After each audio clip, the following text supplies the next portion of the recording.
Mein Name ist Waldi, ich bin 35, ich meine 53 und habe dieses Jahr meinen ersten Weltrekord, Guinness-Weltrekord unter Eis ohne Anzug gemacht. Und der war im Silsersee. Das waren 56 Meter Tiefe und die Zeit war 2 Minuten 47. Ich muss jetzt sagen, ich habe schon vor mehreren Jahren, ich habe mit Eisbaden angefangen, Eisschwimmen vor mehreren Jahren. Und dort im Zürichsee, in der Enge und in Herliberg hat es so eine Ankerkette.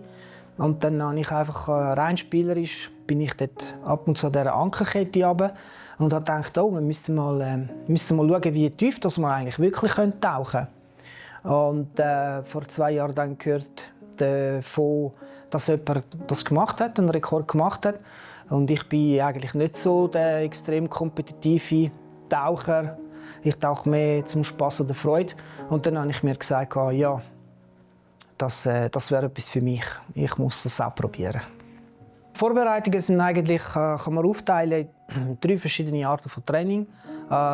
Trockentraining, dann ein Training im Hallenbad, Tauchgang von außen im See. Und das Trockentraining ist hauptsächlich bestanden aus Meditation, Visualisation, Stretching, EQ, also sprich Druckausgleichstraining. Dann im Schwimmbad habe ich sehr viel Creepy Crawling gemacht oder Dudong mit sehr viel Gewicht am Boden, um die lange Tauchzeit zu simulieren. Hyperkapnisch, das heisst mit sehr hohem CO2-Gehalt unterwegs zu sein. Und dann habe ich 6 Wochen vor dem Rekord jedes Wochenende im Zürichsee oder Walensee und einmal im Gaumersee einen Tauchgang simuliert. Und dort immer Progression, immer mit ein bisschen mehr Tiefe. Die grösste Herausforderung war die Adaption an die Kälte, den Druckausgleich anzubringen, ohne schützenden Neoprenanzug. Am Anfang habe ich das gespürt beim Druckausgleich, dass die Adaption ist langsam gegangen am Anfang, auch bei den Händen, bei den Füßen, den Extremitäten. Und dann ist es immer besser gegangen. Das war die grösste Herausforderung. Ich war mal kurzzeitig krank. Ich bin etwa 3 Tage im Nest gelegen, flach gelegen. Dort hatte ich schon meine Zweifel. Bin dann am Donnerstag gewackeligen Beinen aufgestanden. Am Freitag mich wieder ein bisschen regeneriert, angefangen zu essen. Und am Sonntag habe ich dann schon einen Trainingstauchgang gemacht. Also gut überstanden. Alles ist nach Plan gelaufen. Wir hatten noch einen kurzen Schreckensmoment. Wir haben uns natürlich am vorgängigen Rekord vor 2 Jahren orientiert, der mit Flossen gemacht wurde. Ich habe mich bewusst dagegen entschieden, den Rekord zu schlagen.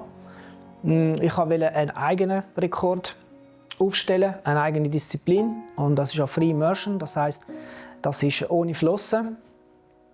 Ist vielleicht ein bisschen herausfordernder, aber ich wollte das machen, weil ich es interessant finde, wenn ich mal lesen oder sehe, dass andere das auch gewagt haben. Es tut auch unseren Sport promoten. Wir sind davon ausgegangen, dass wir 54 Meter werden tauchen. Guinness hat dann offiziell das bestätigt, dass der Rekordantrag akzeptiert worden ist. Dann steht unten dran «Pending Evidence», das heisst, sie wartet auf das Resultat.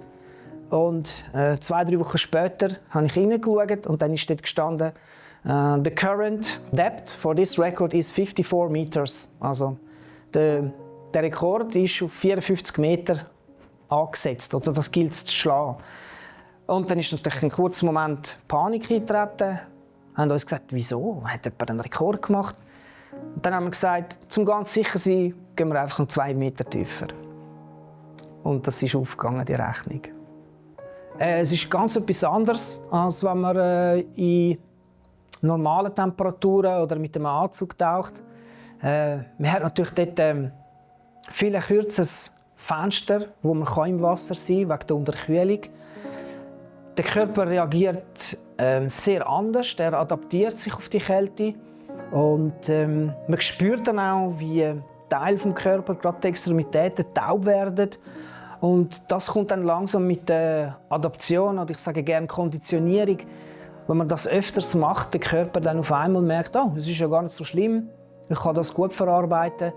Und dass halt der Schmerz oder das Stechen von der Kälte, dass das dann ausblendet wird. Und am Schluss ist das gar nicht mehr so wichtig. Während dem Tauchgang die grösste Herausforderung ist, dass man die Nervosität im Schach behaltet, wie so viele Leute zuschauen und es halt dann wirklich ums Eingemachte geht. Es geht um alles in dem Moment, dass man dort nicht nervös wird und Flüchtigkeitsfehler macht. Und die grösste Herausforderung ist, den Druckausgleich sauber anzubringen auf die Tiefe. Ja, am Anfang, bei den ersten paar Tauchgängen, wenn man raufschaut, von irgendwie so um 20 Meter und sieht quasi das riesige Eisloch, ist nur noch ein kleines Dreieckchen. Und da wird es einem schon ein bisschen mulmig und denkt, ja, das ist jetzt der Ausstieg. Und das Eis ist 35 bis 45 cm dick. Das war am Anfang, die ersten 2-3 Tauchgänge. Nachher blendet man das aus. Ich habe mir das immer so vorgestellt, was für ein Luxus. Ich bin da auf 1800 Meter im Silsersee und habe da quasi, ja, habe mir vorgestellt, das ist wie ein Y40 oder ein Deep Spot. Und da hat es jetzt eine Boje und ich darf jetzt da tauchen. Ich habe es eigentlich positiv angeschaut.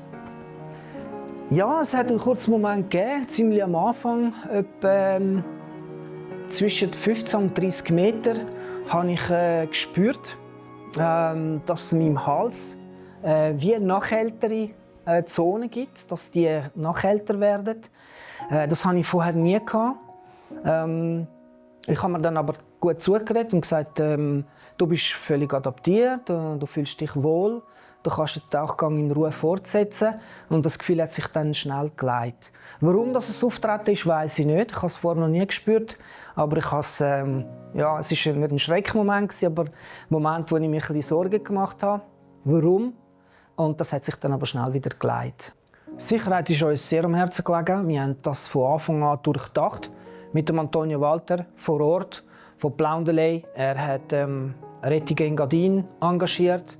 Wir haben mit ihnen ein Notfallkonzept erarbeitet. Wir haben auch Koordinaten an die Rega übermittelt.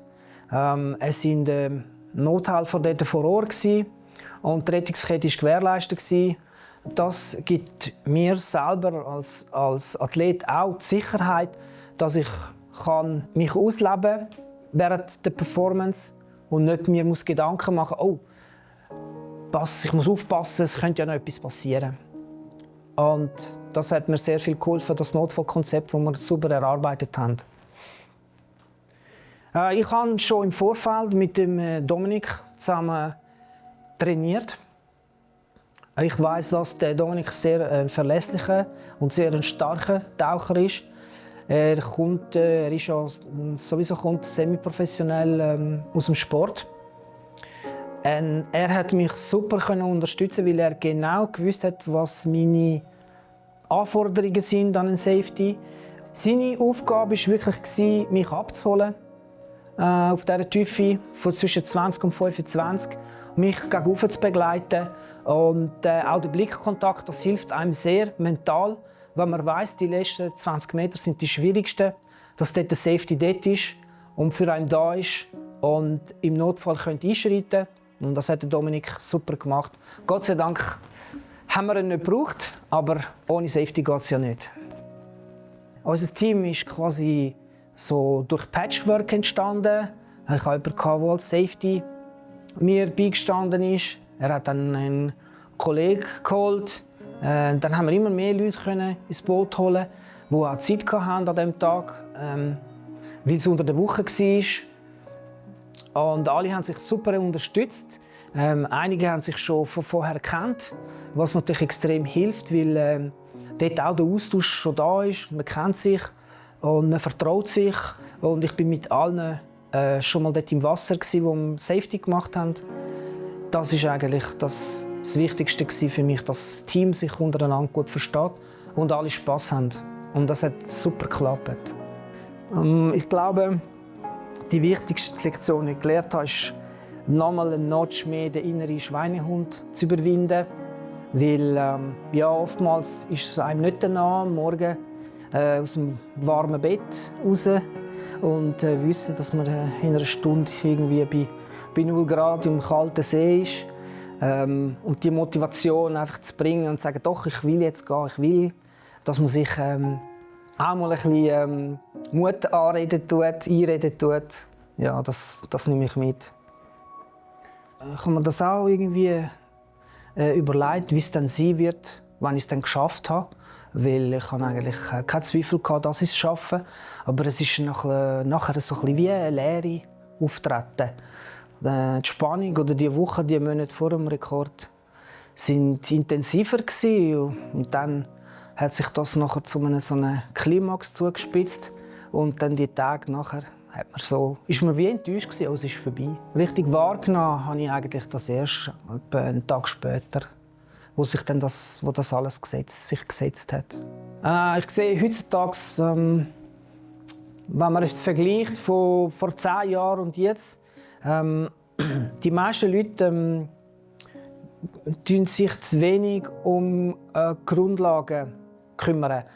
Das Wichtigste ist einmal, ob man jetzt Carbonflossen oder Plastikflossen kauft und was für einen Anzug und wo man hingeht und welcher Tauchspot auf der Welt der exklusivste wäre.